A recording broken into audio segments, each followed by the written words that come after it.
Okay, we are back. It's now time for the next district. And we're going to be in case 6. We're going back to the 60s this time. Summer of Death. Only 25 more cases to go.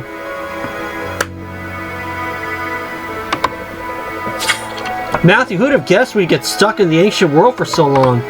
We've been through a lot, but now we're confident that history is finally back on track. It's time to go home. Now everyone hold tight. We'll be traveling back to the time building in 5, 4, 3, 2, 1. Lift off! Whoosh!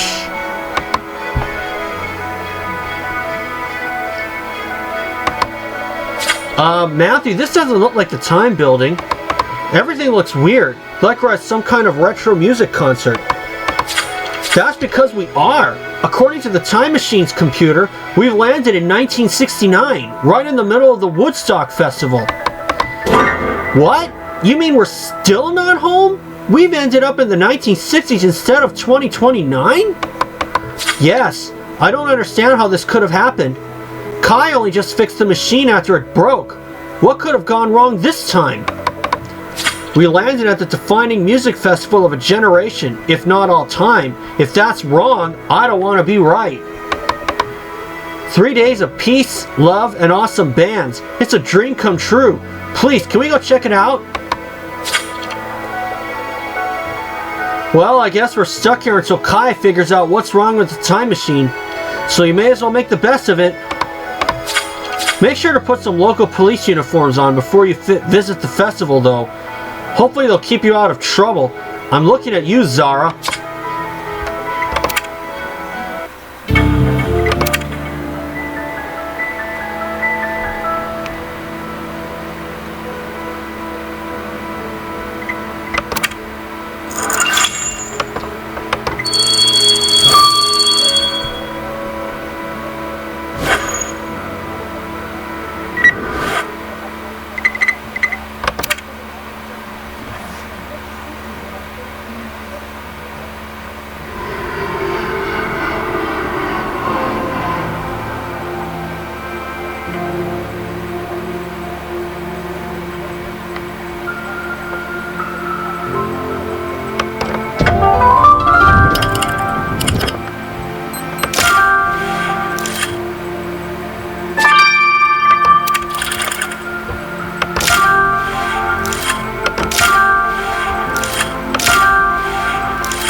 There we go.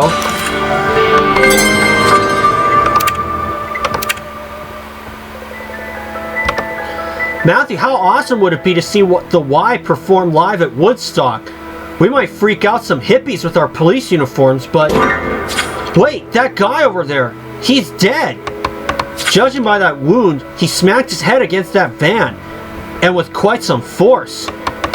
And well spotted, his jacket is torn. Those tears aren't consistent with a fall, Matthew. Someone must have pushed him. But Woodstock is famed for being non-violent. There weren't any murders. This must be the result of a ripple in the timeline, and that's our field of expertise. I'll let Amy know, but let's see what we're dealing with first. According to the library card on the body, the victim's name is Noah Lowe. We should also collect a sample of that bloody handprint from that hippie van door. Our killer must have left it there after the murder. And that's our victim in that photo. He looks pretty friendly with that guy, whoever he is. Let's see if Kai can hook us up with a database so we can get an ID.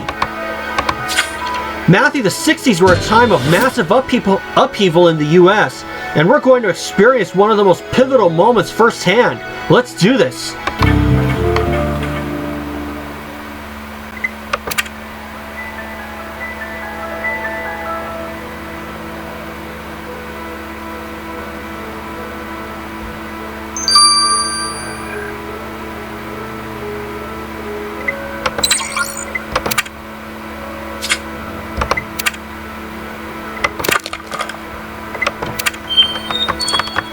I wonder if this will lead to an analysis. Pretty sure this will.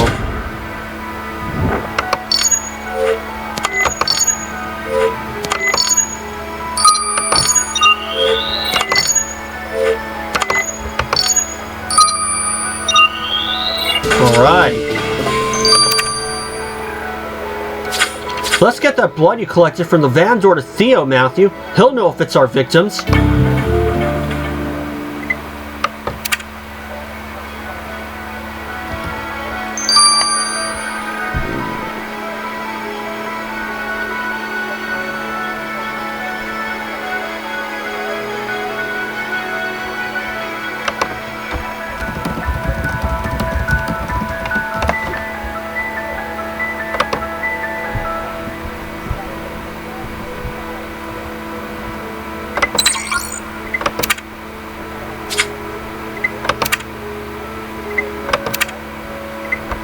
And I'll see you guys. I actually gotta get some stars to type. Okay, I got myself a total of 8 stars, even though it says I have 6 now, because I did use one earlier, if you recall.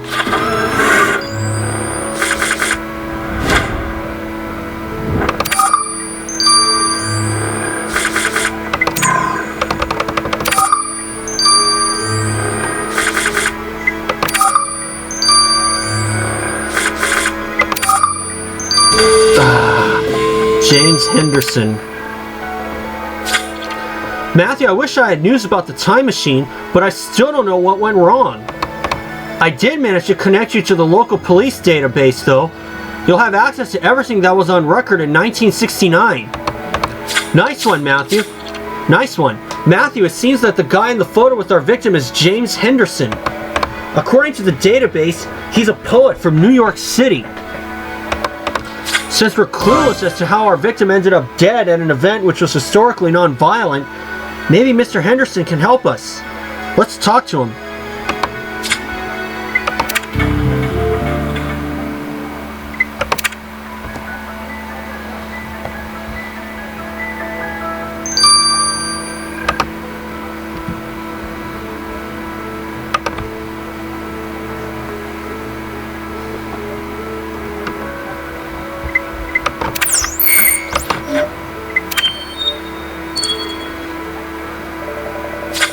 Mr. Henderson, we found this photo of you with a certain Noah Lowe. We're investigating his murder. Noah's been murdered? Man, that ain't groovy. I met the kid this weekend. I saw him hanging around, looking out of place, all buttoned up and kind of nervous, you know. I thought he looked cute, so I went over and we ended up talking, and we had an instant connection. Turns out he lived on his dad's farm next door. He was your typical country boy, not into drink or drugs.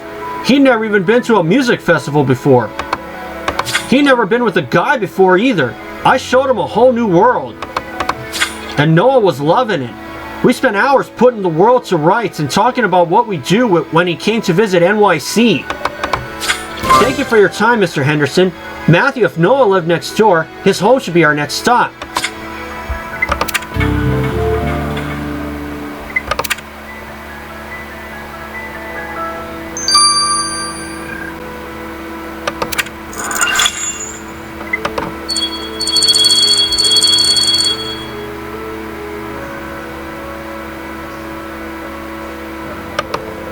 Hello? Is anybody home?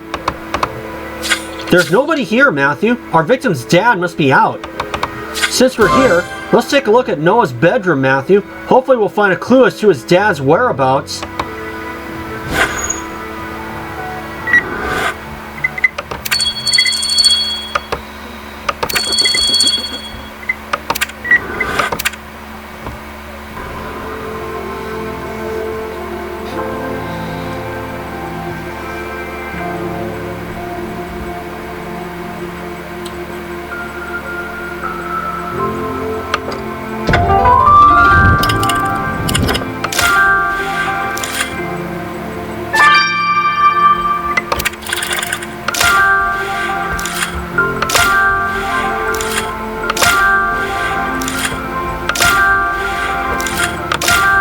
There we go.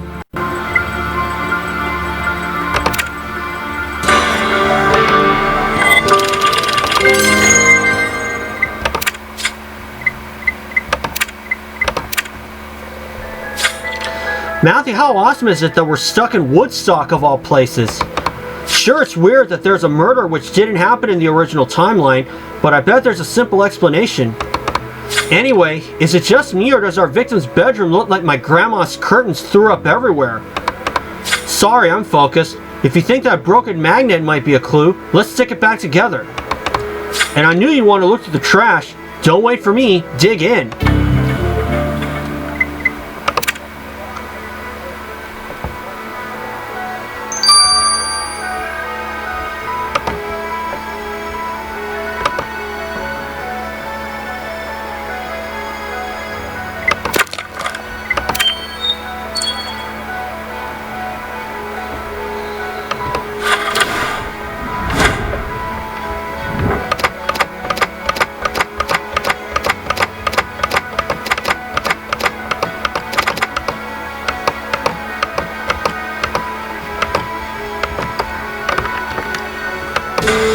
There.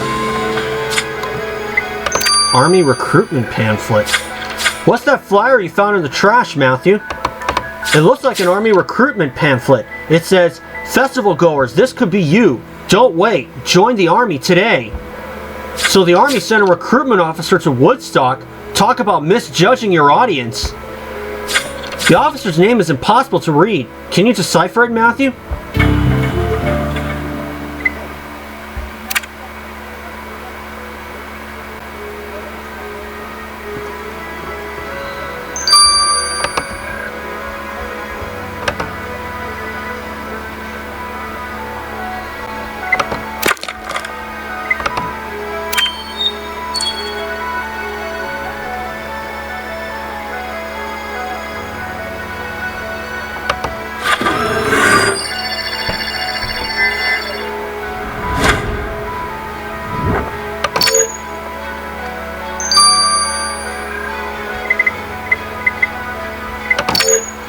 E. Perkins.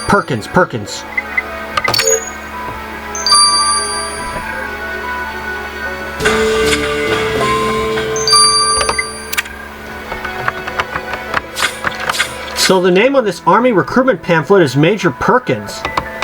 Matthew, our victim might have spoken to this Major Perkins when she gave him this pamphlet. Let's ask her about it.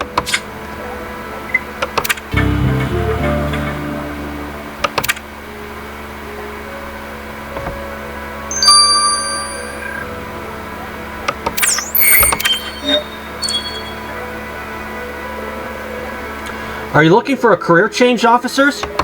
Not quite, Major. We were wondering if you recall speaking to this man. He's been murdered. There's been a murder? What an appalling display of disregard for the law. But I'm afraid I don't recall the young man. I had a flurry of people asking for pamphlets after I started handing out free cups of cocoa with them. To think that my commanding officer told me coming to Woodstock was a bad idea, but I knew that if anyone was in need of the Army's guiding hand, it's these punks. And it looks like I was right. If they had a fraction of the discipline that the Army instilled in me, they wouldn't be going around butchering each other.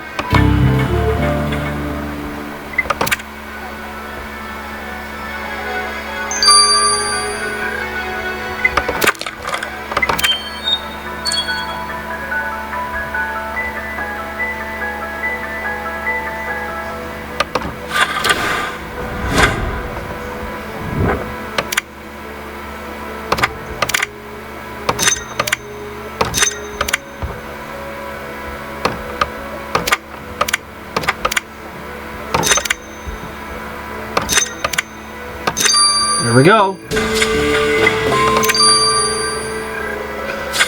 Matthew, that magnet says, find the Lowe family's vegetables at Whole Fields Market, and the truck is full of cabbages. We know our victim's last name is Lowe, and that his dad owns a farm. He must give away these fridge magnets to advertise their produce. Matthew, the victim's dad is probably at the market, completely clueless that his son is dead. I suppose we have no choice. We need to inform Noah's dad of his murder.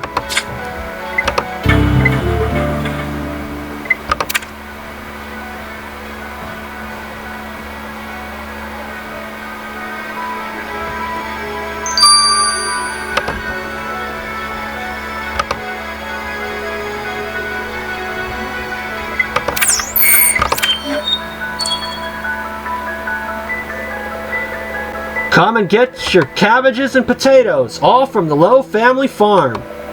Sir, I'm afraid we have bad news. Your son has been murdered at the Woodstock Festival. Noah's dead? Somebody killed him? I knew there'd be trouble when the farmer next door allowed all those hippies to descend on his land. Oh, right. Woodstock is taking place on a farm, isn't it? There's hundreds of thousands of them, all roaming around, taking drugs and God knows what else. And now one of them has murdered my sweet boy. I got nothing left without him. We're sorry for your loss, Mr. Lowe, but rest assured we'll do all we can to find Noah's killer.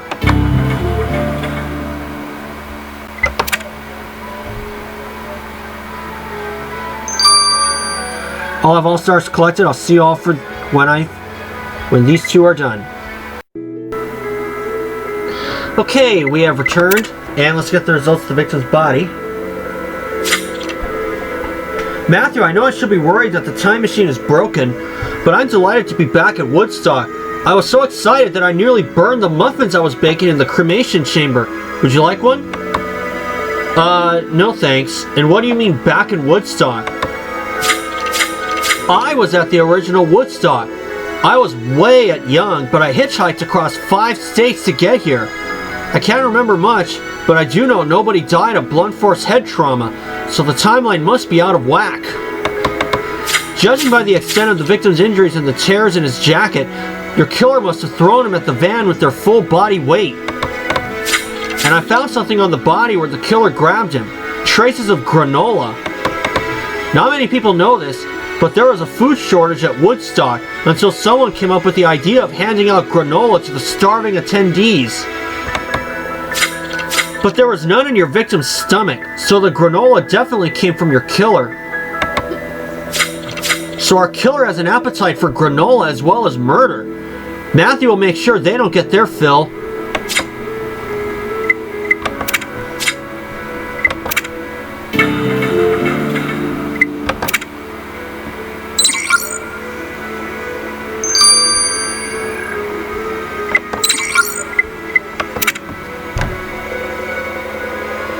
Matthew, is there any news on why we're stuck again? All this uncertainty is killing me.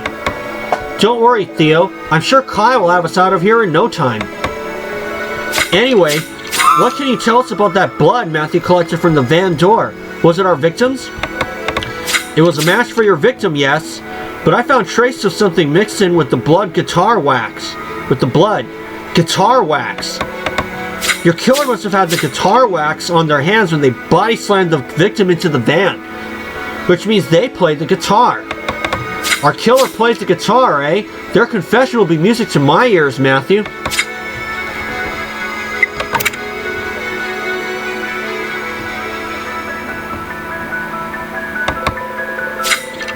Matthew, we're trying to figure out what caused the time machine to end up in the 1960s, but Kai has no idea so far.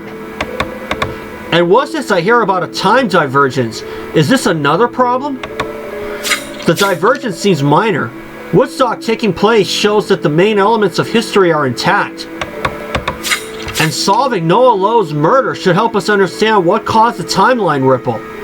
We found him dead with his head smashed against a hippie van. The victim's father is distraught and blames the festival goers for his murder. We also met James Henderson, a seasoned hippie who struck up a relationship with the victim. Matthew, Zara. I know things about your case that you don't, huh? Jack, are you high?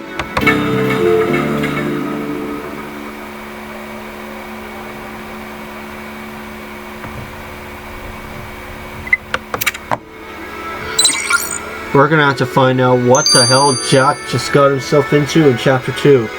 So don't go anywhere. Okay, we are back. Let's start Chapter 2 of Summer of Death. Okay, and we last left off with Archer being high, supposedly. This is it. God, Matthew, have I ever told you how amazing you are? Wait, there was something important. Jack, where did you find those cookies? Backstage. I'm on my third. Those cookies contain more than chocolate chips. You're high as a kite. Go take a nap. Wait, I remember what I wanted to tell you. I heard someone talking about your victim backstage at Woodstock. Noah, right? Apparently he spent a lot of time there. So your victim went backstage? Jack, you go lie down. Matthew and Zara will check it out.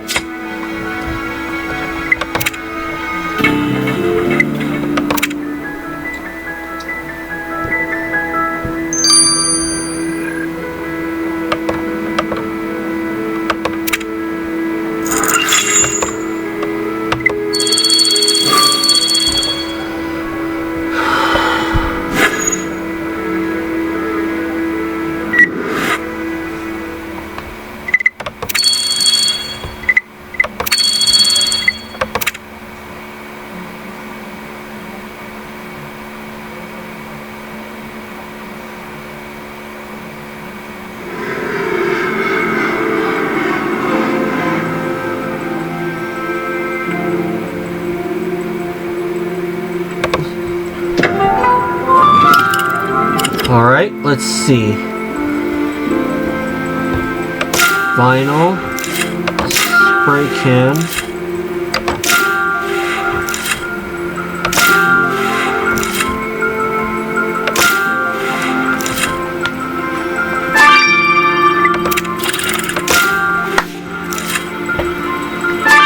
Got everything.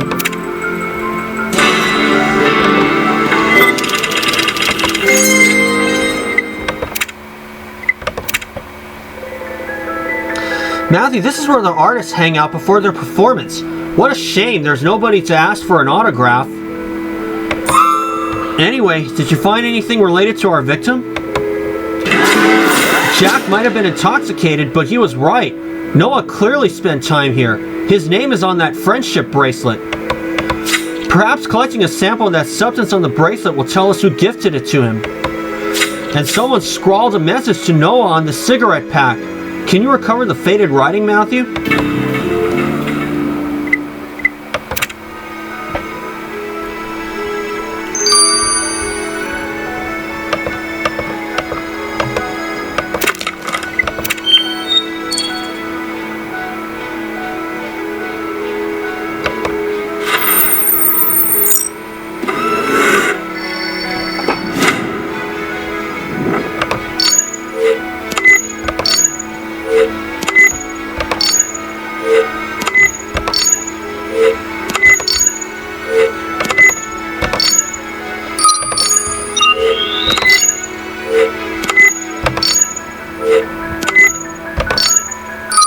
Got it.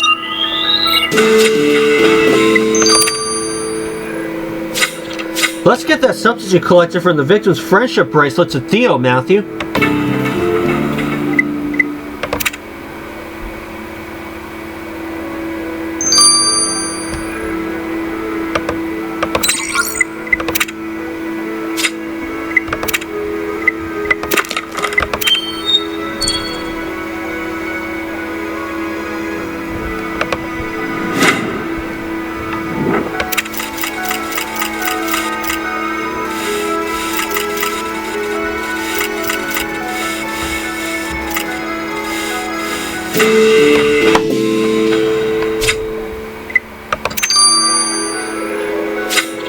The message to our victim on the cigarette pack reads, "This will be worth a fortune someday." And it was signed by Ian Devine. Ian Devine, the lead singer of The Henge? Oh man, they became huge after Woodstock. Clearly Mr. Devine had met our victim. Let's question him about it.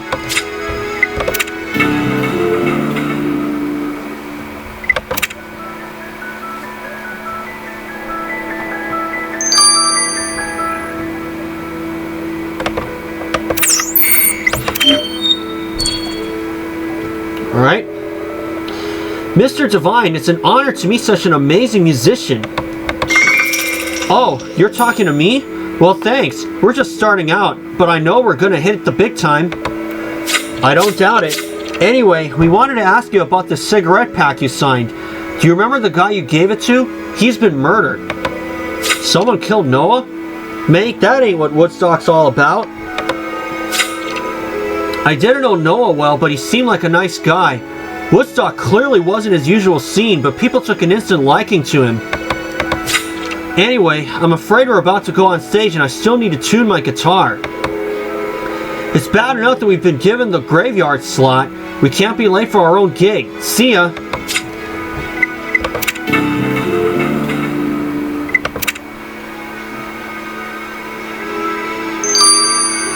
And I'll see you guys when this pale substance has run its course. See y'all soon.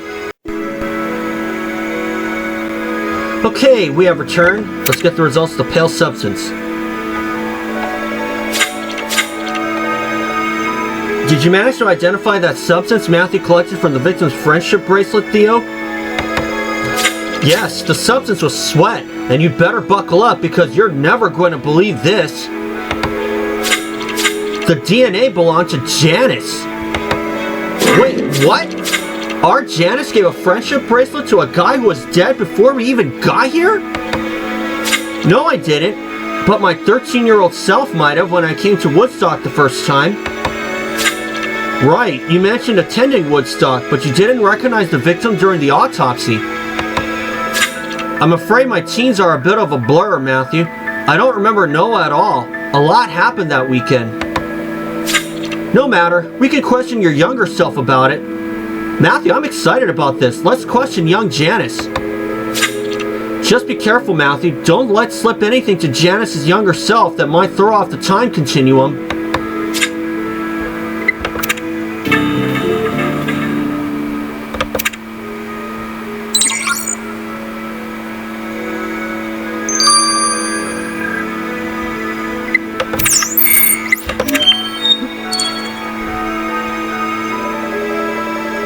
Hello, Janice. This is Senior Trooper Matthew, and I'm Officer Tian.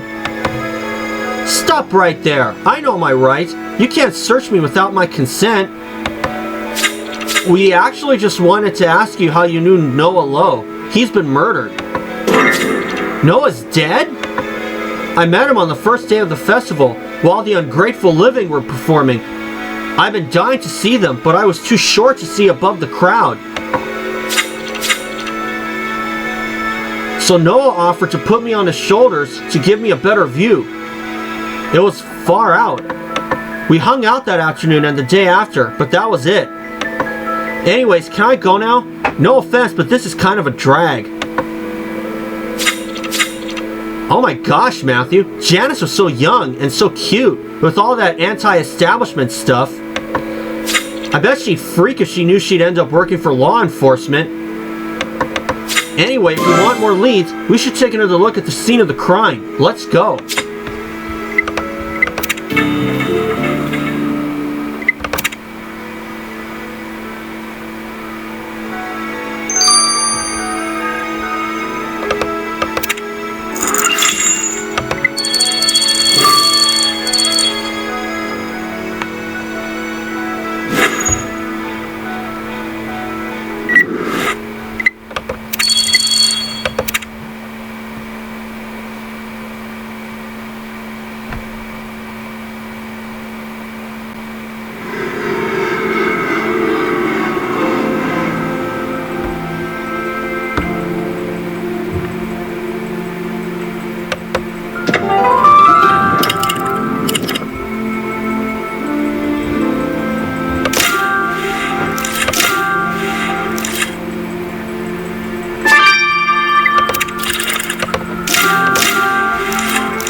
There we go.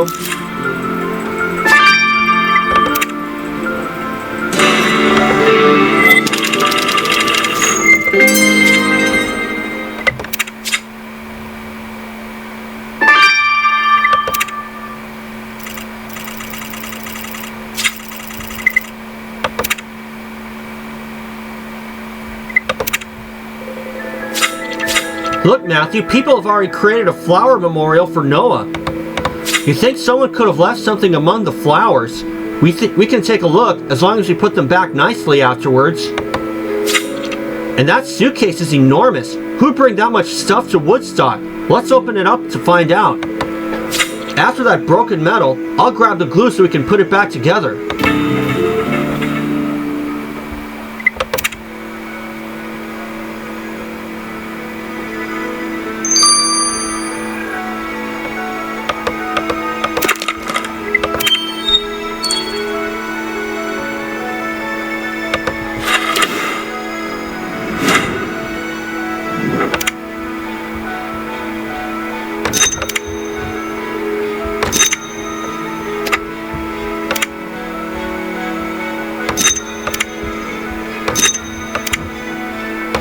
U.S. Army. Of course, I remember their slogan, be all you can be. This is a medal from the U.S. Army, Matthew, and I recognize the design. It's only issued to individuals with the rank of Major.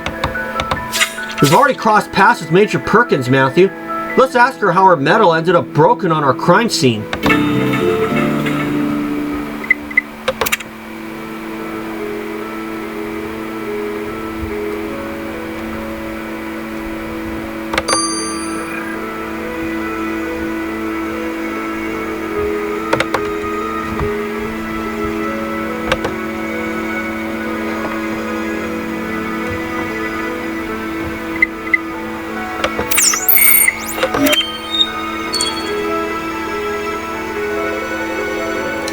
Change your mind about joining the Army, Senior Trooper Matthew? You caught me during a lull in the crowds. I've been rushed off my feet all morning. We actually wanted to ask you how your medal ended up broken on our crime scene. Alright, I'll be honest with you. This whole thing is a disaster. Nobody wants to join the Army. Least of all that Noah fellow. I just didn't want to admit how badly things have gone wrong. I tried so hard to relate to Noah. I told him how much I love to play guitar and make homemade granola. But as soon as I started talking about our duty to defend the nation, Noah started making excuses, said he believed in hugs, not weapons. But worst of all, when I took my medal out to show him what he could aim for, Noah threw it to the ground and said I was no better than a common murderer. Well, let's just hope his accusations weren't justified, Major.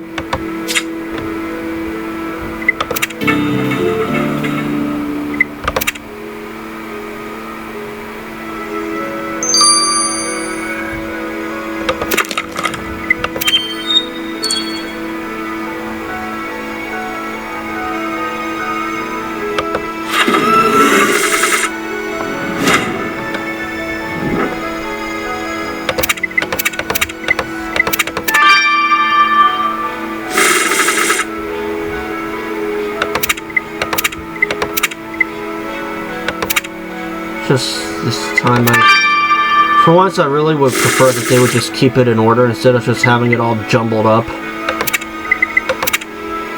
I know that adds to a little, I know that makes a little more work and it kind of makes you feel a little more satisfied, but still, having it would be 1, 2, 3, 4, 5, 6, just like that. That would be good. Be like 1, 2, 3, 4, 5, 6, just like they did at the start. Oh well. It is what it is.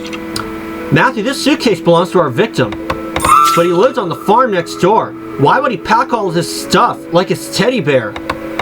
Was Noah planning to leave home for good, Matthew? Perhaps his father can tell us.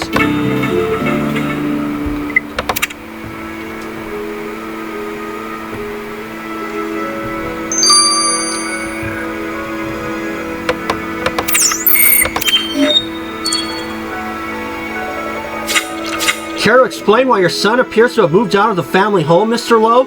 You didn't mention it earlier. It only happened this morning. I told him to get out of my house and never come back. You kicked Noah out? Why? Raising a child by yourself is hard work, Senior Trooper Matthew. I tried my best to give Noah a good upbringing so that he'd succeed in life. When he was younger, I played the guitar when he couldn't sleep, and I'd eat nothing but granola because I couldn't afford a hearty meal for the two of us. But Noah threw it all back in my face by announcing that he'd fallen in love with another man. A man, Senior Trooper Matthew. So you kicked him out just because he loved a man?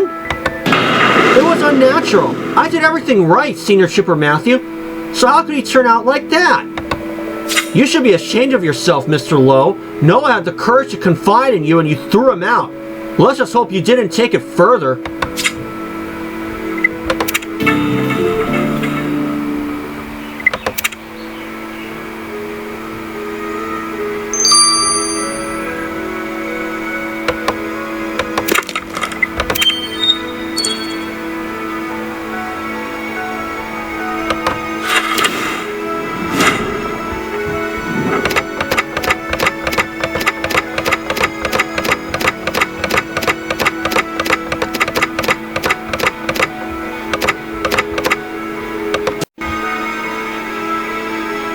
Just found the note just before my Bandicam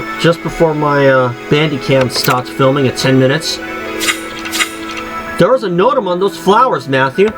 It says, "And in that instant I was changed forever, for I had taken a life and I now owed a debt to the universe that could never be repaid."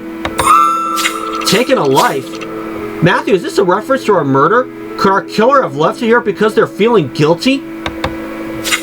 Marina will be able to tell us. Let's send her this note.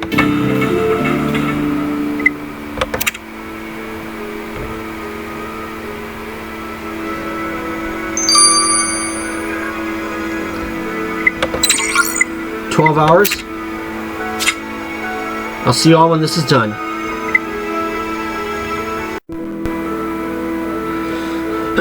Okay, we are back, and let's get the results of the note from Martine. Or Martina. Or Marina, excuse me. Matthew, is there any news of what happened to the time machine? I hoped we'd be home by now. Jonah must be worried sick. Jonah's your boyfriend, right? That must be tough. I guess I've got it easy being single and all.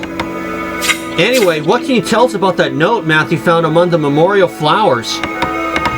Well, it meant exactly what you thought. The note is from your killer, and they're expressing remorse about the murder. See, the quote is taken from a book where a similar murder takes place. The passage in question deals with the protagonist coming to terms with the fact they've committed a murder.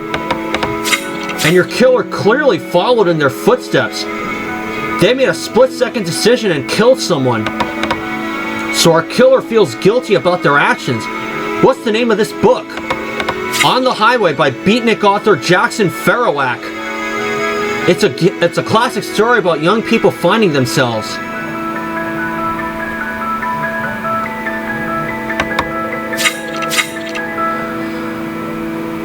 And clearly your killer is a fan of the book. That's a knockoff of Jack Kerouac's On the Road, I believe. So our killer has read On the Highway. We'll have them on their way to prison ASAP.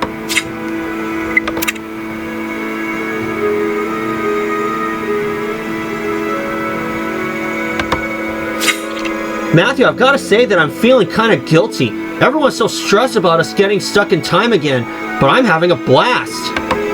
Anyway, while Kai's hard at work trying to identify the problem with the machine, we're investigating a murder which didn't happen in the original timeline. We discovered Noah Lowe, a young man who lived on the farm next door, dead from blunt force head trauma. My tablet that went off. We're not sure what caused this glitch in history. However, we have learned that our very own coroner befriended our victim when she was at the festival the first time around.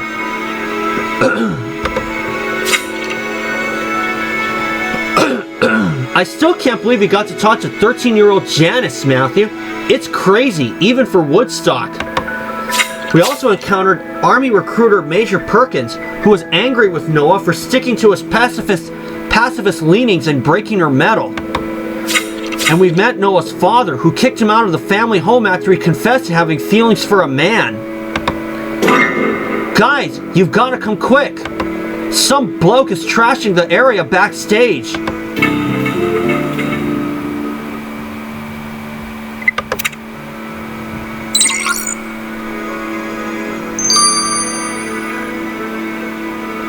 And I'll see you guys for Chapter 3. And we're back. Let's start Chapter 3 of Summer of Death. And we last left off with this. Ian Devine. Yep. What? someone's causing trouble backstage? Matthew, let's go check it out.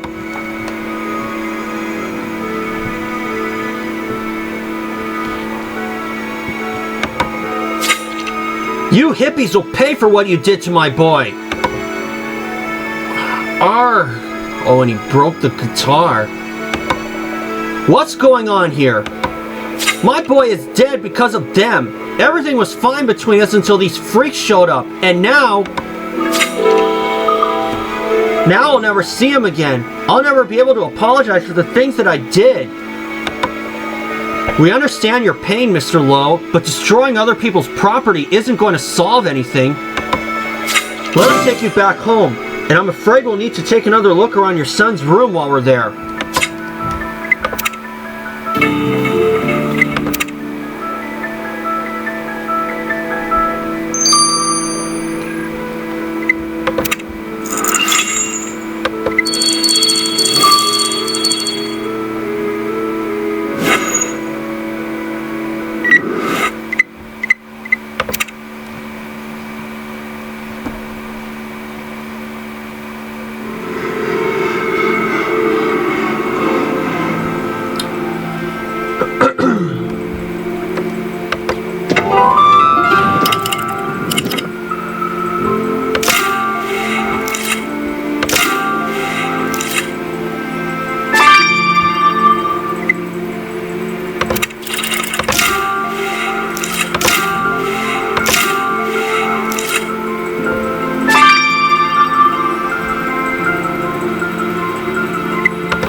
There we go.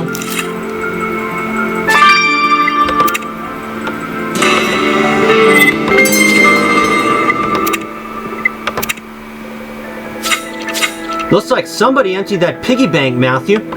But I don't recall seeing any cash in the victim's suitcase. Could someone else have taken his money? Vacuuming out some of that powder should shed some light on what happened.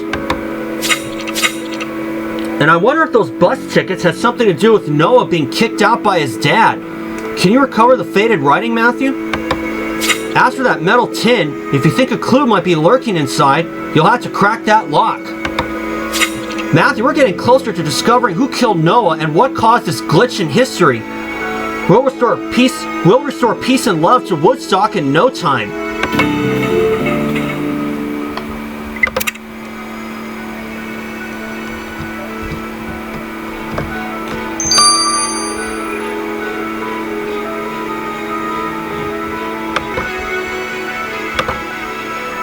All right.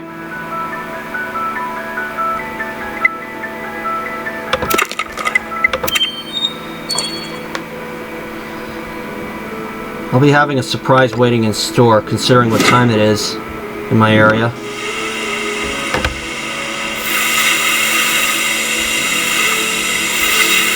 Finally, it got started.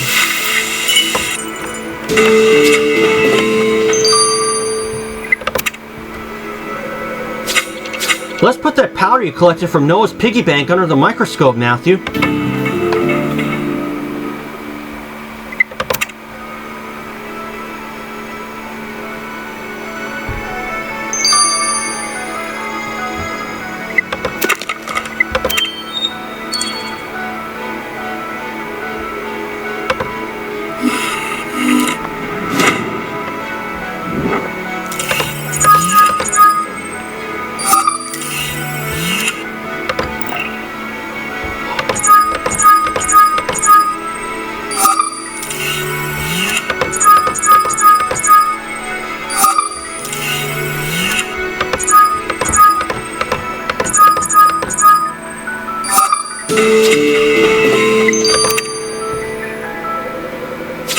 So that powder we collected from Noah's piggy bank is crushed citrus head candy.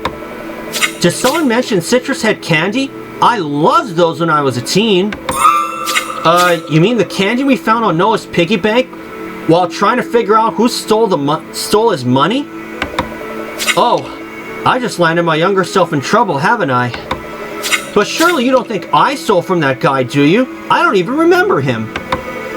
Well, we do need to be sure, so we're going to have to talk to your 13-year-old self again.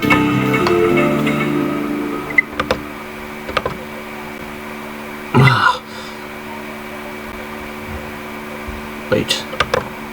Okay, there we go. Don't know how it zoomed out like that.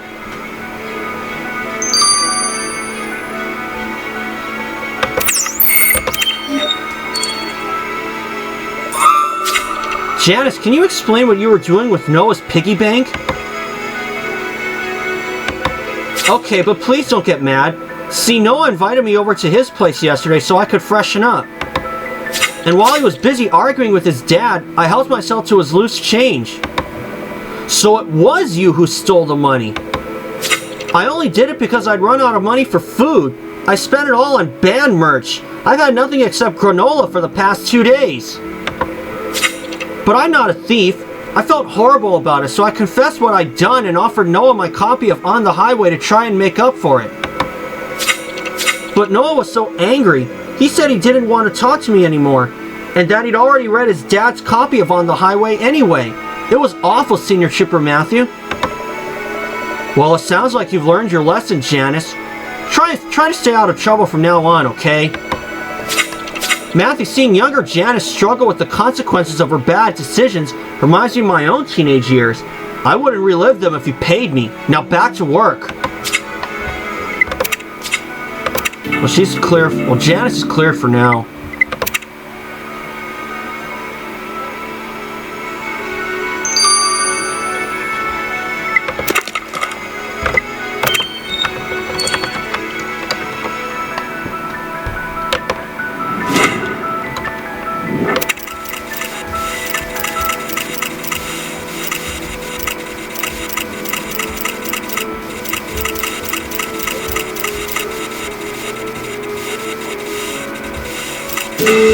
Got it.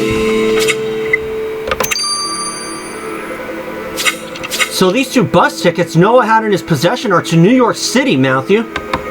Noah must have bought them after his father kicked him out. But who do you think the second one was for? Oh, that's right.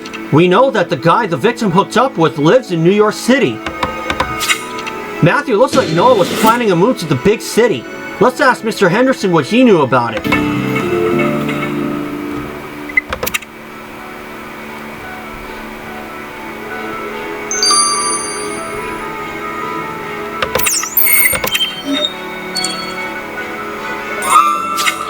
Mr. Henderson, we found these 2 tickets to New York City in Noah's bedroom. Were they for you and him? Oh yeah, that was just a kid entertaining delusions of our future together. Delusions? So you and Noah didn't see eye to eye on your future? Not exactly. See, he started coming on way too strong. We'd only known each other for 2 days when Noah bought tickets for us to go live together in New York City. But I ain't about that sort of commitment, Senior Chipper Matthew. Free love. That's more my bag. I live my life like a character out of On the Highway. You know, that book the army lady keeps raving about as if she really understood it. But I understand what that life's about. Just me, my guitar, the open road, and a granola bar. Noah just didn't get it.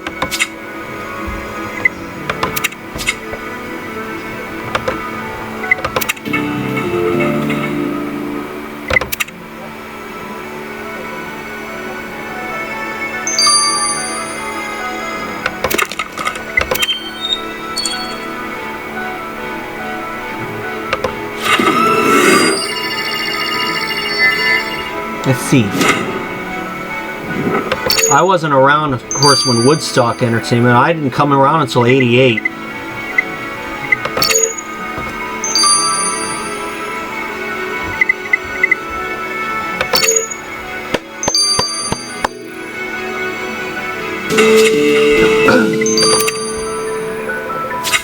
Matthew, what's that in the tin? Oh, you think it's LSD? You put a tab on your tongue and then it dissolves, causing hallucinations, right? One tab is missing, but by all accounts, Noah didn't do drugs. So why did Noah have this in his possession, and who took that tab? Perhaps Theo can help us. Let's send the LSD to him. That'll do. Okay, that's 9 hours. But I had to start a new part anyway. So we'll start this. And sit tight, folks, because we will be back in just a moment. Well, I got all stars. So let's go ahead and speed this up. The LSD blotter paper. Matthew, I guess I shouldn't be surprised that you sent me a bunch of drugs. It is the 1960s that we're stuck in after all. I'd almost want to try them myself, if it meant hallucinating a date with you, Zara. Very funny, Theo. We all know drugs aren't your style. Now what can you tell us about that LSD? Well, it was certainly a potent batch. This LSD likely caused a very bad trip. We already know that our victim wasn't into drugs, so what was it doing in his bedroom? I can answer that. Ian Devine's DNA was on the blotter paper. Matthew, could these drugs belong to Ian Devine? Let's ask him how they ended up in Noah's bedroom.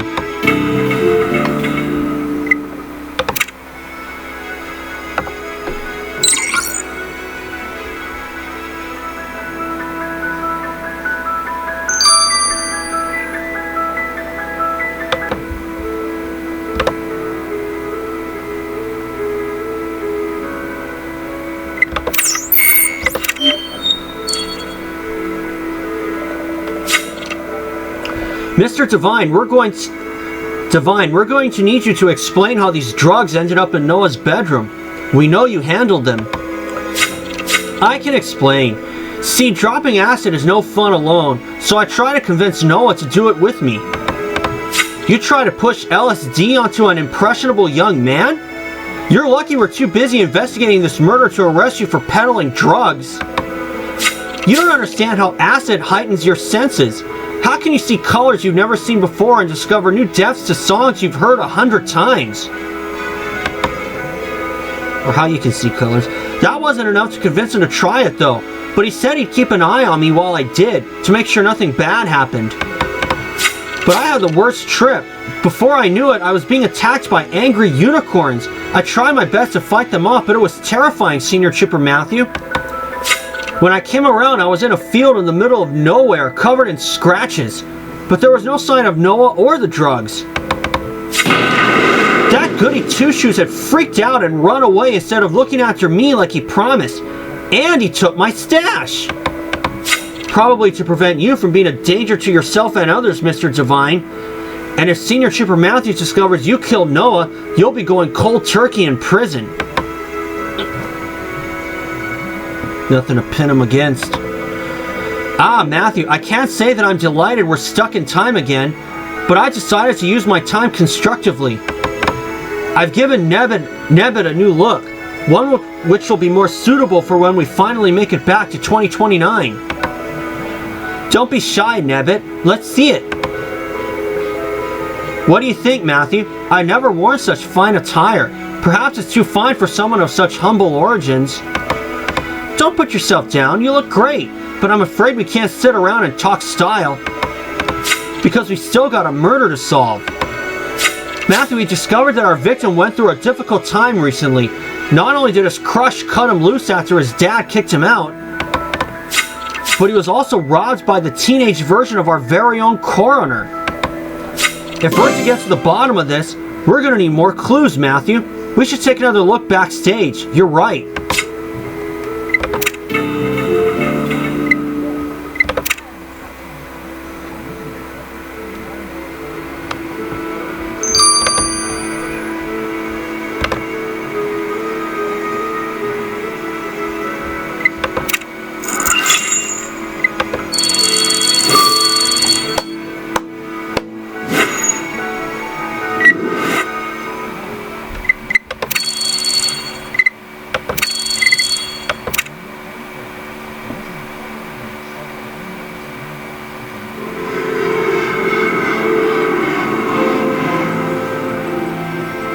Okay. Let's do it.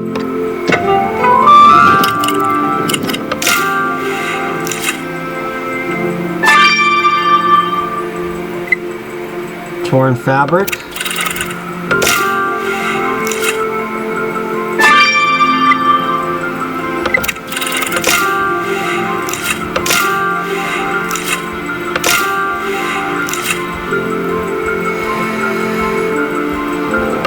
There we are. Got it just in time.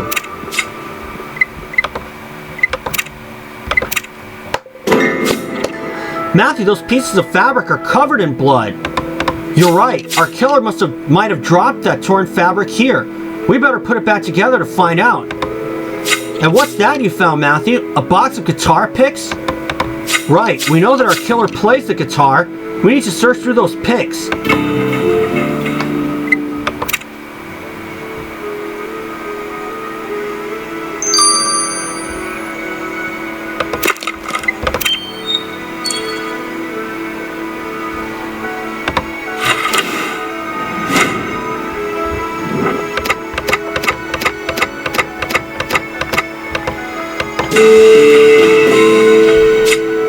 Victim's button.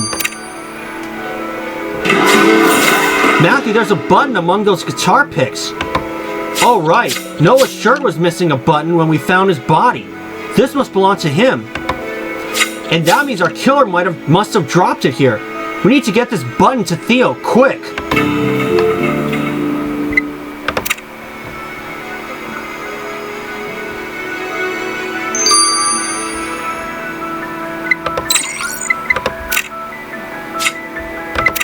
$15. Now the torn fabric.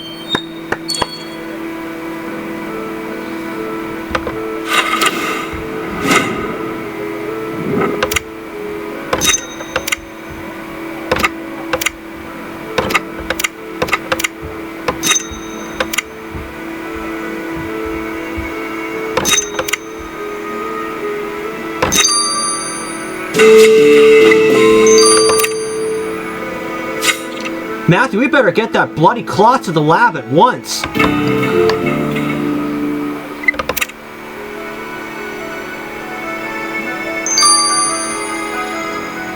I'll have all stars collected, so for now, this is Matthew. See you then. Okay, we are back, and let's get the results of the button. Final two, and then put this killer behind bars. Matthew, I'm counting down the minutes until we get back home. The mess in our living quarters is starting to drive me crazy. If only we had a maid to clean up after Kai. Kai's under a lot of pressure trying to figure out what went wrong with the time machine, Theo. Don't be too hard on him. Right, you're right. Anyway, I suppose you want to hear about that button you sent me. I found traces of foreign DNA on the button, which your killer must have left after they took it from the crime scene. It was only enough to establish a partial DNA profile, but I can tell you that your killer has green eyes, Matthew. So our killer has green eyes, do they? They'll be red-eyed from crying once you're done with them, Matthew.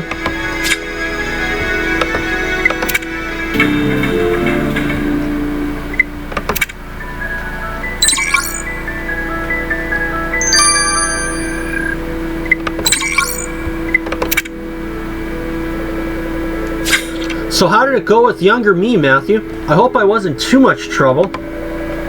Well, we had to give you a stern talking to for being light-fingered, but I can't judge, given my own past. I can't believe that my 13-year-old self is being suspected of murdering a boy I don't even recall meeting. Well, we know there's been a ripple in history.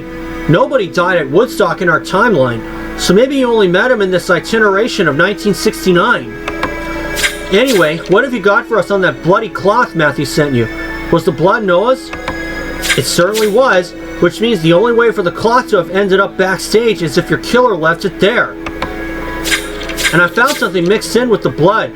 Traces of mud. Your killer must have transferred some when they wiped their hands clean. And that means your killer must have a mud stain on their clothing. So our killer has a mud stain on their clothes? Their name will be Mud once you've caught them, Matthew. This is it, Matthew. You've collected all the evidence we need to arrest Noah Lowe's killer. Here we go.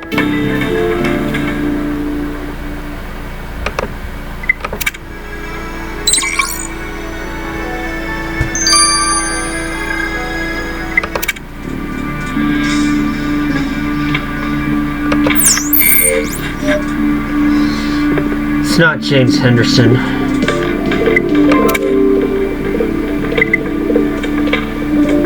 It isn't Alfred Lowe.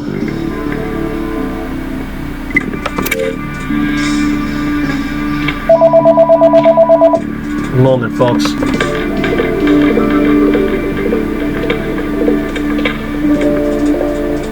Yep. Major Perkins.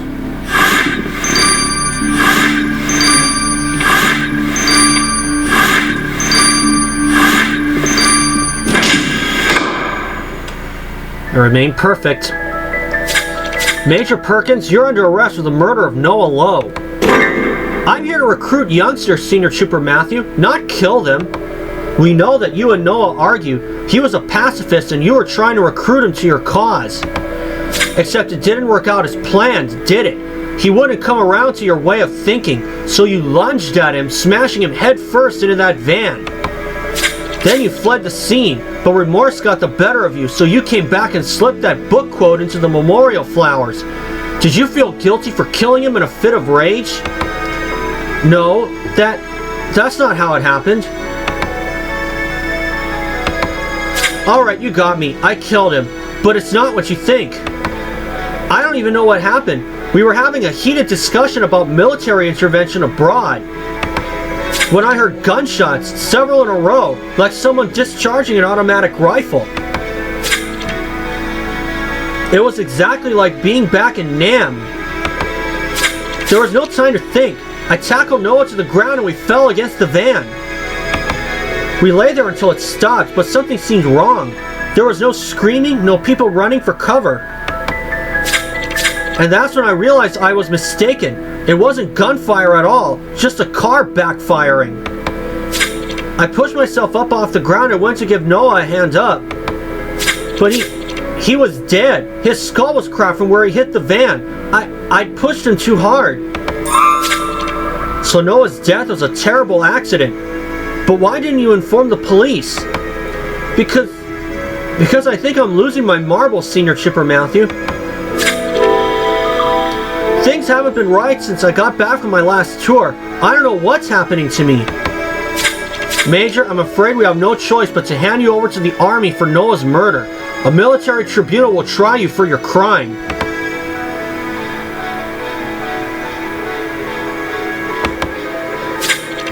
Matthew, I posed as a police psychologist to speak with Major Perkins, and I believe that she's suffering from PTSD, or post-traumatic stress disorder.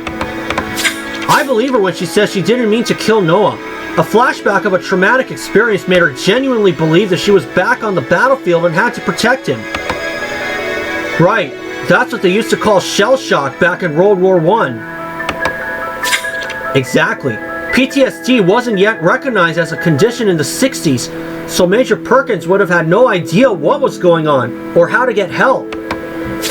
Which is why I took the precaution of contacting the Major Superior to explain the situation.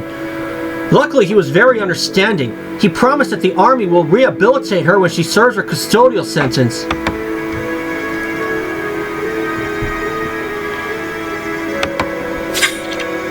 Matthew, I'm getting more and more worried about the situation with the time machine.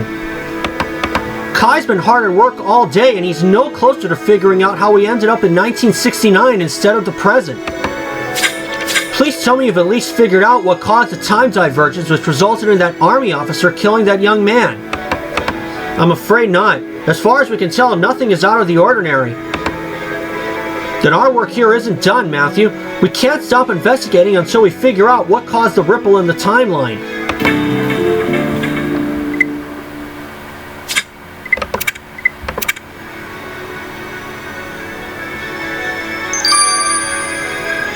And we'll see you guys for the times are changing 1-5.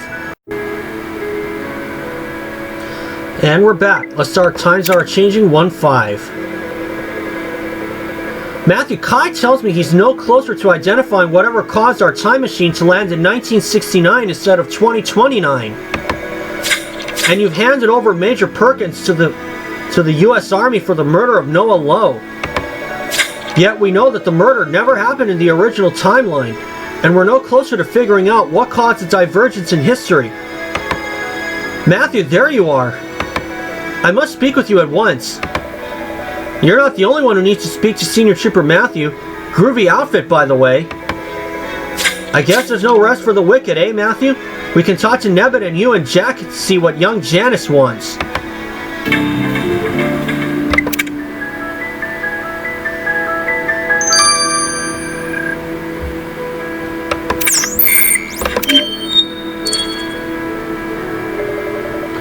So what can we do for you, Janice?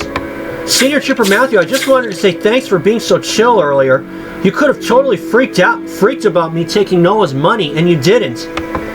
I'm going to be good from now on, I promise. I'm on to live with my aunt in California for a while. You know, check out the West Coast vibes, maybe learn to surf. But before you go, I made you a gift. I noticed how much you love looking for stuff, so you'll find it backstage. And if I don't catch you again before my bus, then keep rocking. See ya! Ha! Young Janice is even cuter than I imagined. Keep rocking. Anyway, I wonder what this gift is, Matthew. Let's go have a look for it backstage.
Go.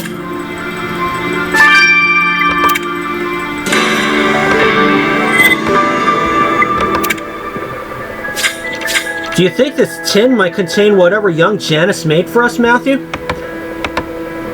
You're right. Let's check what was written on that label to find out.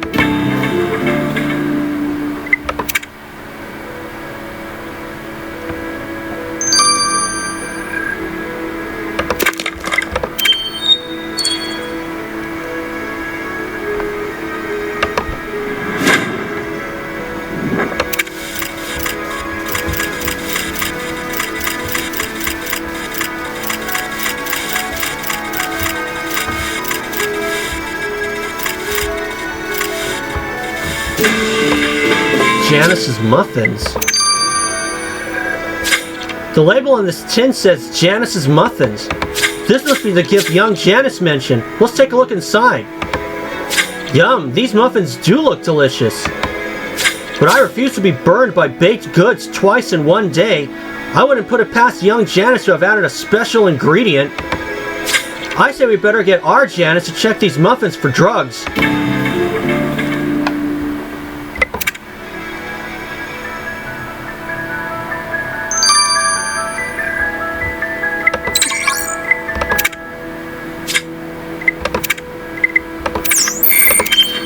And let's see what Nebbit wants.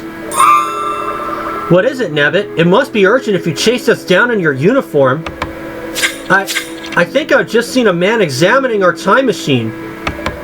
But our machine is cloaked. Only those of us equipped with time chips can see it. Are you sure he was looking at it? Yes, very sure. It looked like he was studying one of the panels, and when he was done, he walked off quickly, like he didn't wish to be seen. I tried to follow him, but I lost him in the crowd somewhere around here. He passed in front of some people holding a small machine. I think it's called a camera. Perhaps it might be of assistance. You think someone caught him on camera? Matthew, it's a long shot, but if there's any chance it's lying around here somewhere, we need to take a look.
There's no sign of a camera that might have captured whoever was messing with our time machine, Matthew. You think there might be something in that locked box? Cameras must have cost a fortune in the 60s. It'd make sense to keep it under lock and key. Let's get it open.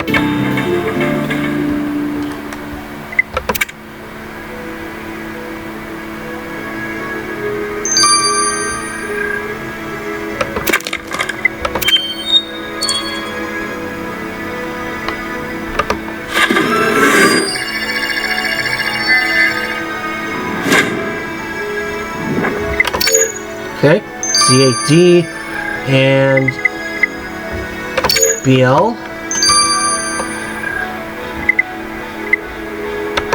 Okay, why? H. You were right, Matthew, and this box doesn't contain just any camera, it's a camcorder. Let's get the camcorder to Kai. He'll be able to tell us if it captured whoever was examining our time machine.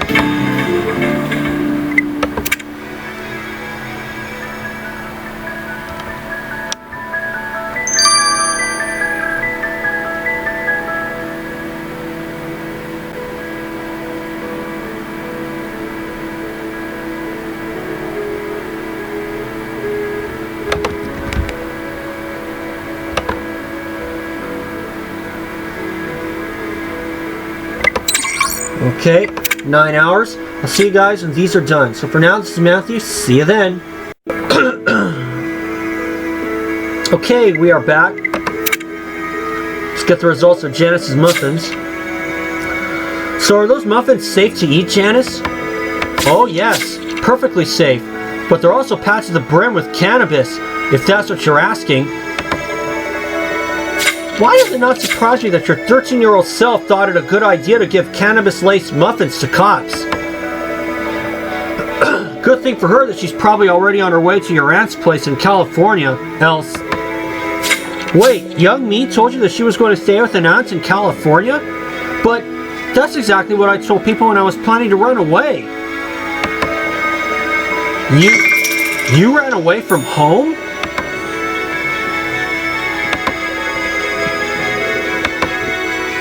I didn't go through with it. I planned to after Woodstock. The world seemed so full of possibilities, but then some crazy old coot with weird hair accessories talked to me. Wait, Matthew. That old coot was me. Current me. It was my current self who talked 13-year-old me out of running away. Which means I need to do it again. I must talk to younger me. What? But interfering with your past self is a huge no-no for time. I know, but I think I have to do it. Because it's already happened.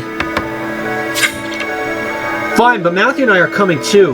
Let's hope your younger self is still around somewhere so we can convince her not to run away.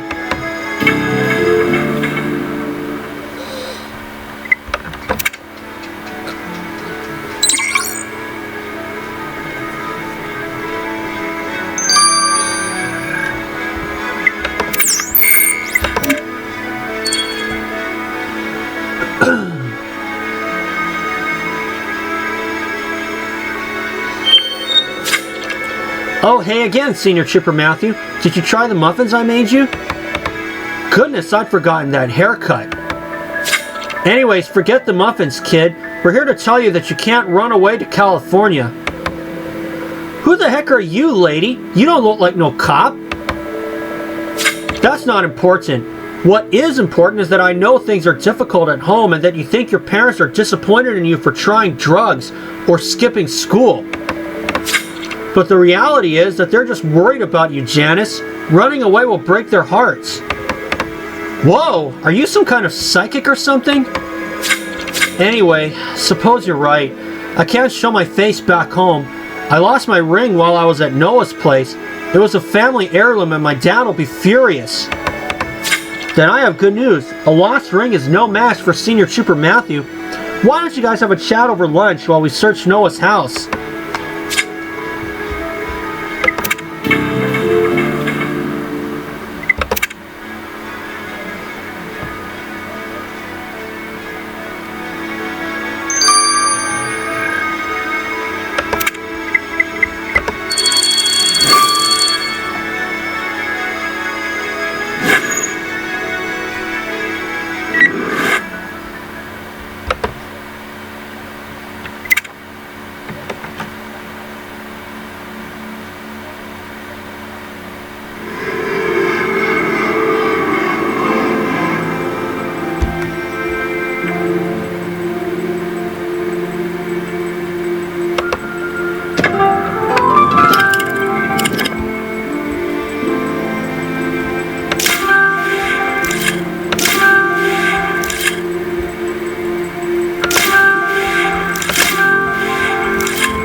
Matthew, isn't it crazy to think that Janice is currently having lunch with her 13-year-old self?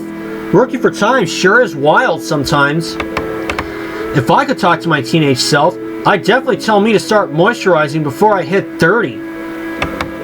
Anyway, is there a sign of that ring young Janice lost, Matthew? I can see you eyeing up that pile of dirty clothes, but if you want to look through them, you're on your own.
Only one. It's okay though.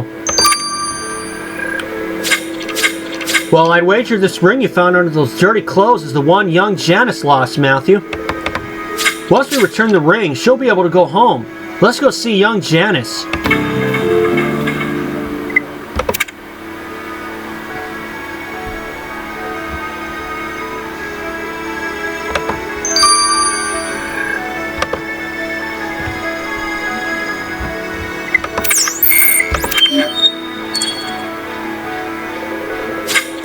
Senior Trooper Matthew, your colleague has been telling me all about cutting up dead people. I mean, not everything. It sounds so cool.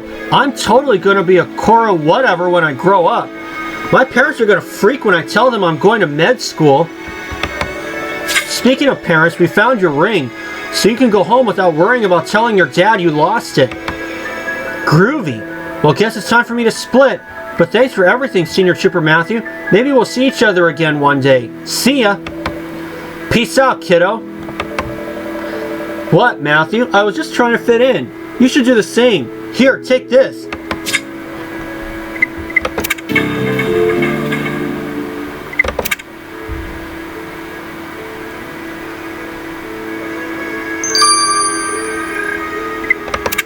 Four. We use some 4 cash to speed up the camcorder. And let's see what Nebbit saw. Maybe if I redefine the load balancer to counteract the polarity of... No, that won't work. Kai, we're here about the camcorder Matthew sent you. Did it capture the individual Nebbit said she saw hanging around outside the time machine? Yes, and it's worse than we thought. See, most of the footage was just happy hippies chilling and listening to bands. But then I came across something else. You need to watch this, Matthew.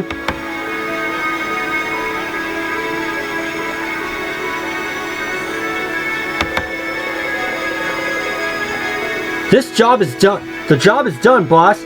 And this time Senior Trooper Matthew and their team won't be going anywhere. I've checked that they ended up in the 1960s as planned. And it appears that they have no idea that I managed to tamper with their machine before they left Egypt. And even if they do realize, I made certain that their time machine is beyond repair. I'm heading back to my own time machine now. I'll give you a full report once I return.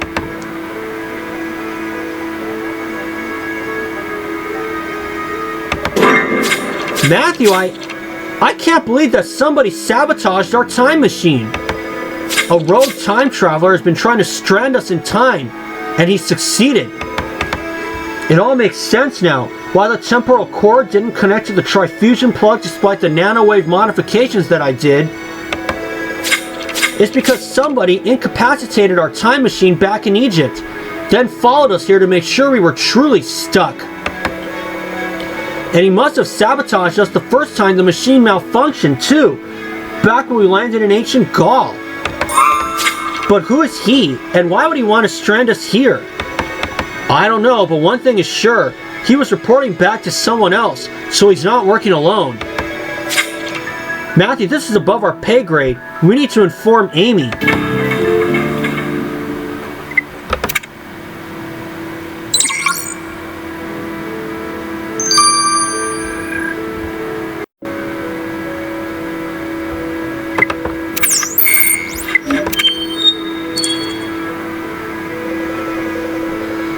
Matthew, this is worse than I could have imagined.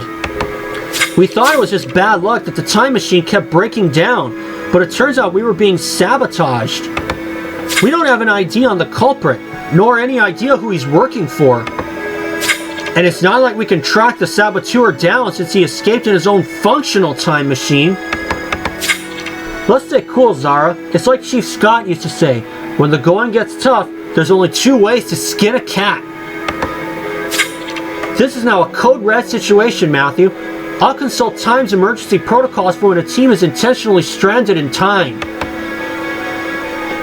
Come back in a few hours and take this cash to stock up on essentials while you're waiting.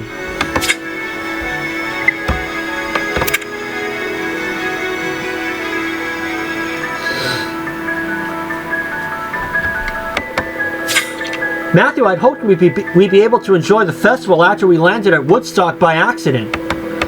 But then we stumbled upon a murder which didn't happen in the original timeline.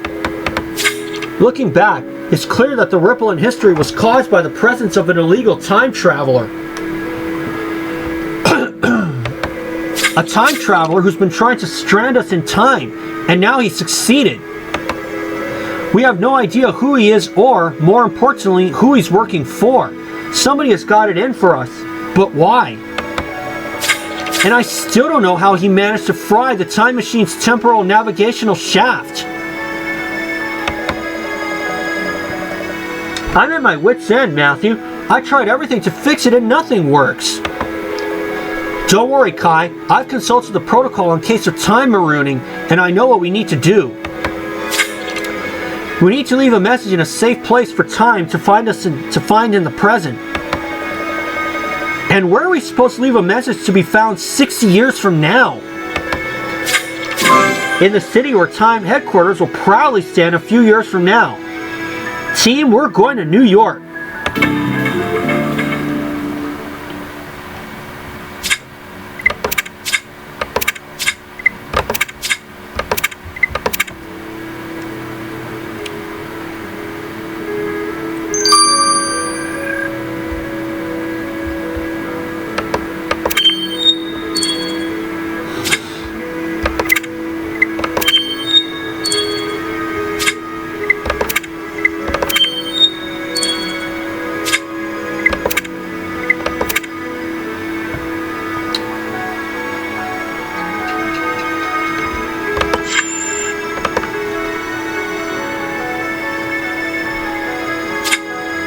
April 25th. So I'll get to do it on April 24th because I live in Hawaii. And Hawaii is considerably behind in terms of time zones.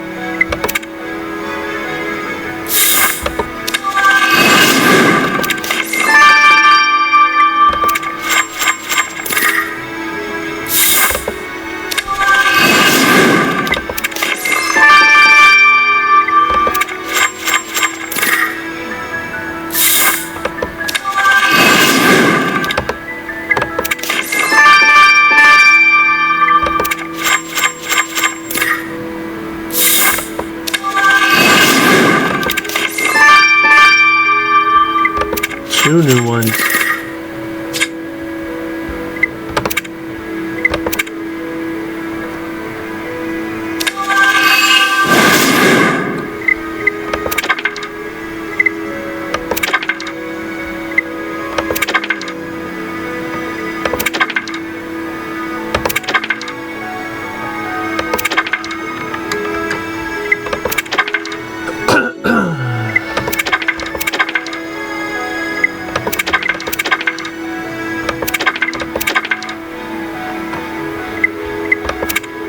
That's gonna do.